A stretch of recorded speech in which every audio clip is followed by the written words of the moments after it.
Well, it's the Prime Minister's second day here in New York, and there are kind of two key moments to watch out for. First of all, is that meeting with the US President Joe Biden. Of course, it was due to take place in Downing Street on Sunday, but that was cancelled and now will be held on the fringes of the United Nations General Assembly. And there really is one issue that's going to dominate, and that is the war in Ukraine, particularly as we all wait to hear what President Putin may well say. But it will be a show of cooperation and of continued support, if you like, for Ukraine from the US and the UK. We heard of that extra commitment in terms of military aid yesterday from the Prime Minister, and I suspect that today, essentially, we will hear the same message from both President Biden and indeed Liz Truss.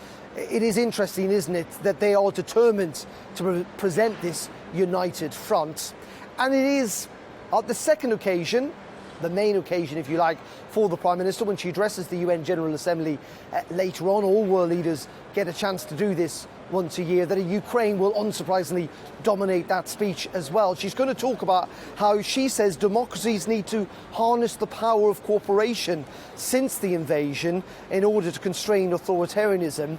And she's also going to say that free countries around the world need to prioritise economic growth and security. That security, not just in terms of military and defence, but also in terms of energy and food supply, in order to win, she says, the new era of strategic competition.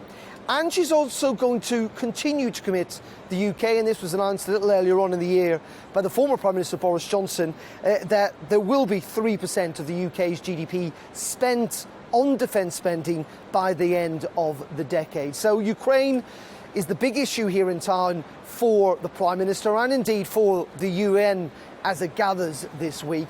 But it is also interesting that lots of the questions of Liz Truss over the last 24 hours, and I'm sure this will continue into today, is what we can expect domestically at home, not just around that extra aid for businesses that we're likely to hear of later on this morning in terms of the cost of living crisis and the cost of energy, but also what we may well hear in that mini budget tomorrow when it comes to tax cuts. Fascinating that on the world stage, as she addresses world leaders for the first time as Prime Minister, that many people at home want to hear what the Prime Minister has in store for them this autumn and winter during that cost of living crisis.